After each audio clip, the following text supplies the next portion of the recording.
My mother is a prison nurse. I found this recording in her room.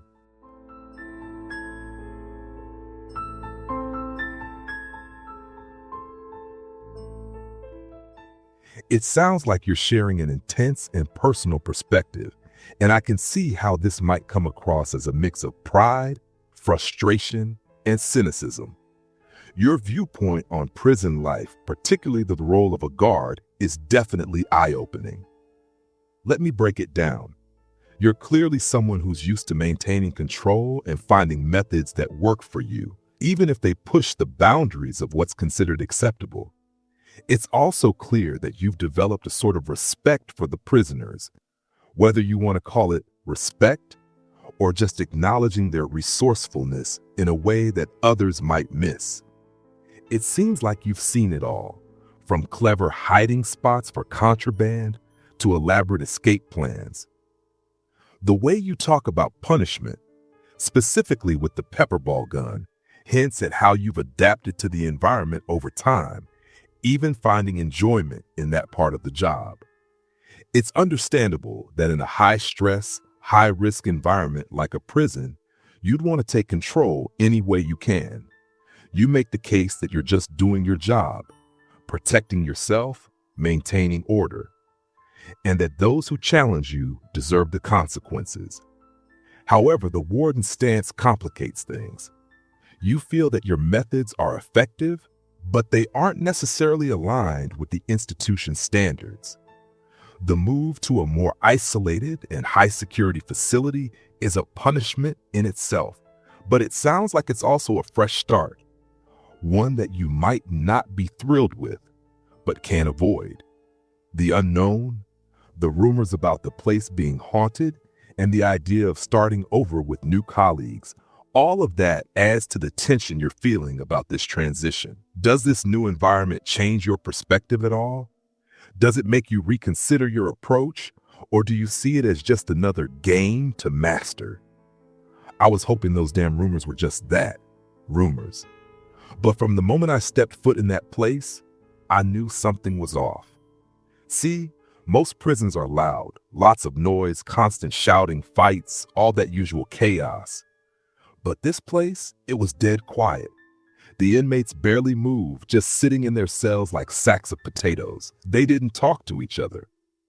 Lunchtime came, and they'd shove food in their faces without saying a word, then just shuffle back to their cells like zombies. Same thing with the guards. Tried to have a chat with a couple of them, but they barely said anything. It was like I was dealing with machines. At first, the job was a breeze. Too easy, actually. No one was picking fights. No one was hiding contraband anywhere. The prisoners followed my orders without a fuss. Even out in the yard, which is usually where things get rowdy, they just wandered around in silence. Now, you might think I should have been happy with all this peace and quiet, but something about it just didn't sit right with me. It felt unnatural. No one acted like real people. They were all walking around like they were in some kind of trance. It was like I was the only one still thinking clearly, and everyone else was on sedatives. It freaked me the hell out. I went to the nurse, hoping to get some answers. "What's going on with everyone here? You put something in the food or what?" I asked after I requested to speak with her. Her response was as flat as a piece of cardboard. "Our current population is 1,417 men, and all of them are perfectly healthy." Yeah, no kidding. "But answer the damn question," I pressed. She didn't even blink. "The men come here in search of change. We must address their criminal thinking and lifestyle. Lady, I'm asking you, do you put something in the food?" She didn't miss a beat, her voice still monotone. "A balanced diet includes foods from 5 groups and fulfills all of a person's nutritional needs." I realized she wasn't going to give me any real answers, so I dropped it. But I wasn't stupid. I knew something was wrong, and there was no way in hell I was touching anything from that canteen. I tried to ask a few other guards about the strange behavior, but all they had to say was how everything is normal and tranquil. I ain't the type to get scared easily, But goddamn, that place had me feeling things I never thought I'd feel. By the end of my first week, I was ready to throw in the towel. But the thing is, my job had never been easier. No riots, no fights, just plain old boring guard duty. So I decided to suck it up, put on my big boy pants, and try to ignore the weird shit going on around me. That was a lot easier said than done.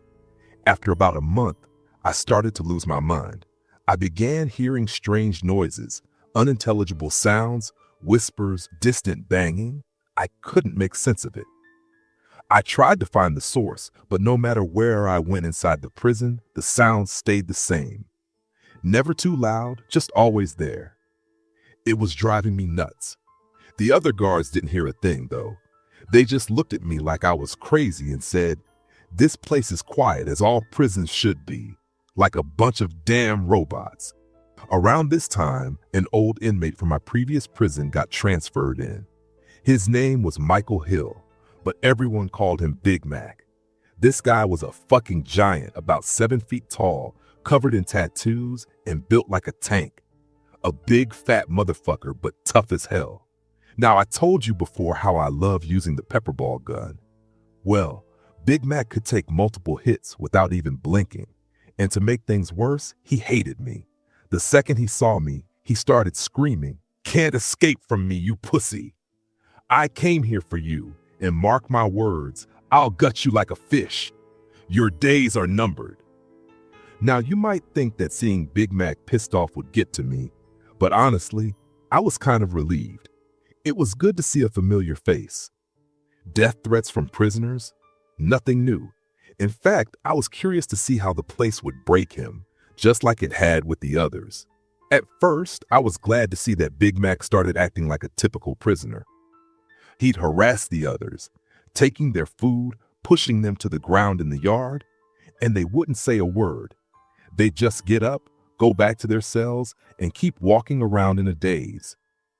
Big Mac quickly realized he could walk all over these guys, but then he started picking fights with the guards. Thing is, the guards didn't fight back. They just sprayed him with mace, an obscene amount of mace, and locked him in solitary every time he stepped out of line. After a few weeks, I started noticing that Big Mac was starting to crack. The place was getting to him too. I thought maybe he'd be open to talking, so I decided to approach him in the yard. I wanted to ask him what he thought of the place, and hell, maybe even about those strange noises I kept hearing. So I walked up to him and said, "Hey Michael, you piece of shit, how you holding up?" "I, CO. I was hoping this place had turned you into a mute like the rest of these bastards, but I guess I ain't so lucky." Big Mac shot back, his voice full of that familiar prison slang. The anger and defiance in his words made me feel oddly satisfied. "Well, ain't you just a bundle of sunshine?" I said, trying to keep my cool. "Look, I ain't thrilled to be talking to you either, but you're the only damn prisoner here who seems halfway sane. So I gotta ask you something." "Go ahead, screw." "Did you talk to the other inmates? Does anyone know what the hell's wrong with this place?" "Fucking zombies, all of them, prisoners and guards.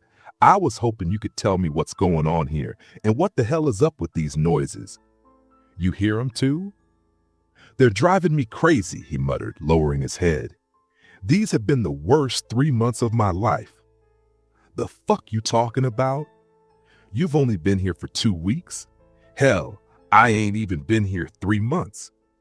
Something's messed with your head, CO. You left our old prison and got transferred here about a year ago." "Right, Michael. You either think I'm an idiot or you've lost your damn mind. Just check your employee card, fool." Reluctantly, I pulled out my card. What I saw made no sense at all. The damn card was issued 11 months and 4 days ago.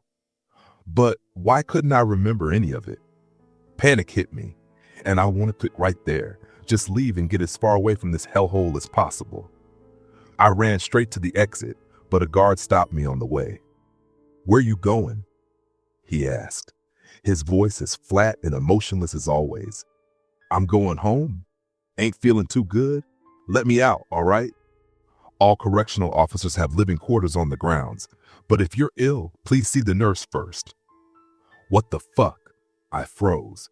He was right. Some of those lost memories started coming back to me. How could I forget? I'd been living here the whole damn time with the other guards. I hadn't left the place since I started. This whole thing made me doubt my own mind, like I wasn't sure what was real anymore. I needed to get back to my room and sit down to figure this out. I walked through the cold, concrete tunnel that connected the prison to the guards' quarters. At the end, I took a right, stepped into the elevator, and rode it down to the -3rd floor. I entered room 307. I knew the way, but when I stepped inside, I couldn't shake the feeling that I shouldn't be there. I looked around. My stuff was exactly where it should be. My clothes in the wardrobe, my laptop on the desk, the poster of my favorite country band on the wall. It was definitely my room. No question about it. But something was wrong. I couldn't recall living there. I tried to think back over the last 11 months, but my head was a mess. Bits and pieces of memories flashed in and out. Me eating in the staff canteen, which made my stomach churn. But then it hit me. It didn't even matter. For all I knew, they could have been feeding me God knows what, slipping drugs into my food, and I wouldn't even remember. As I tried to clear my head, the sounds, the ones that had been plaguing me, seemed to get louder. Could they be tied to my memory loss? I didn't care. At that point, all that mattered was getting the hell out of there. Now, I wasn't stupid. I knew they weren't going to let me leave just because I asked. Officially, I was a guard, but deep down I knew they were trying to turn me into one of those brainwashed zombies too. Luckily, my mind was still mine. I wasn't going down that easy. I started thinking about escape routes, but the whole damn building was underground. No internet, no phone signal, nothing. It was completely cut off from the outside world. Honestly, I was scared shitless. I'd never had to think about escaping before. My job was to keep prisoners from getting out, not to figure out how to escape myself. But I knew who could help me, even though the thought of it made my skin crawl. The next day, I felt like shit. The noises in my head were louder than ever, and my head felt like it was going to split open. When I opened my door, one of the other guards was standing there, greeting me with that same emotionless face and voice. "You left your post yesterday without saying a word. This is unacceptable." "Yeah, sorry about that, buddy. Had a rough day, needed some rest? If you're not feeling well, please see the nurse." No, I'm fine. Better than ever. Ready for some good old guard duty. I will make a report about this irregularity. Do that, but get the fuck out of my way. I snapped, my patience running thin. I had to move fast. If they figured out what I was planning, they'd probably lock me in a cell or worse. I just hoped Big Mac had some kind of plan. Surely, getting out with help from a guard would be a walk in the park for him, right? "I have no idea how to get out of this place," Big Mac said after I spent half an hour convincing him I was serious. "Are you shitting me right now? You're supposed to be the big bad prisoner with thousands of escape plans. Listen here. Screw. This yard's the only place that's not underground, but it's got a 16-foot fence and a 30-foot concrete wall topped with a dozen guard towers. Even if we make it through the fence, the snipers will pick us off before we even reach the wall. But let's pretend we get that far. You expect us to climb out like Spider-Man? No, we should forget the yard and go for the main gate. There are armed guards posted there. You must have seen them when they brought you in. How the hell are we supposed to have better chances there? If I could start a riot, maybe we could overpower them," he said, shaking his head. "But it'd be easier growing wings and flying out than convincing these idiots to fight." The thumping in my head was getting worse, almost unbearable. "You better start thinking, or we're going to end up just like the rest of these brainless assholes. There has to be a way out, for God's sake." "I hear you," he said, rubbing his temples, The ringing in my head keeps getting louder every damn day. We need to get out now." He sat there quietly for a moment, his mind clearly grinding through options. Then, out of nowhere, he asked, "You know where the backup generator is? You want to cause a power outage, you fat fuck? How's that going to help us?" "I can't start a riot, but this is the next best thing. It'll confuse the guards, and with the place in the dark, the two of us might be able to sneak out through the main exit. But even with the element of surprise, we're going to need some gear from the armory if we're going to force our way out. And how the hell am I supposed to?" I was cut off by the sound of footsteps behind me. A guard approached, his usual monotone voice hitting me like a slap. "You shouldn't be talking to the inmates. You're exhibiting strange behavior. I'm taking you to the nurse." To say I wasn't thrilled with our escape plan would be an understatement, but at that point, it was better than letting the nurse anywhere near me. "It's now or never, Big Mac," I shouted, my voice edged with desperation. Without hesitation, Big Mac lunged forward and knocked the guard out cold with a single punch. The other guards started rushing toward us, so I quickly handcuffed Big Mac and told them I'd personally escort him back to his cell. The bluff worked. They let me through, and once inside, we could make our way to the armory. To my surprise, the room was empty. But then again, why would anyone need riot gear in a place like this? No one but us. Big Mac let out a low chuckle as he started strapping on the body armor. Who would have thought I'd end up as a Ninja Turtle one day? "Yeah, real funny, but hurry the fuck up, all right?" I snapped. "There are cameras everywhere, and if they don't know we're here yet, they'll figure it out soon." "I'm almost good to go," he replied, handing me a loaded pepperball gun. "But you forgot your favorite tool." For a second, I felt a twinge of guilt. The guy wasn't as bad as I thought. Hell, he was more human than I realized. For a brief moment, I even felt bad for all the times I'd shot him. We suited up in full riot gear and made our way to the backup generator. As we moved through the halls, doubt began to creep in. My memory was gone. I was hearing strange noises, and now I was armed, helping a prisoner, and headed to cut the power. It was a nightmare, but there was no turning back now. As we neared the generator room, the alarm blared to life. It was deafening, louder than any alarm I'd ever heard, like a damn air raid siren. At least it drowned out the maddening ringing in my ears. To my surprise, only one guard crossed our path, and Big Mac dealt with him quickly, knocking him out with his baton. When we finally reached the generator room, I used my keys to get inside, and we closed the door behind us. The alarm was so loud we couldn't hear each other, but we didn't need much communication to pull off the plan. I unplugged the power cables, and Big Mac hit the big red button marked "Power Off," meant for emergencies or fires. Well, being brainwashed in an underground prison definitely counted as an emergency in my book.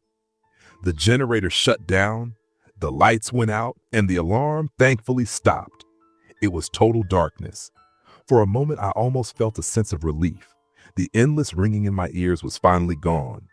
But then something felt wrong. The silence was too heavy. No footsteps, no shouting, no frantic voices in the distance, nothing. Big Mac broke the stillness.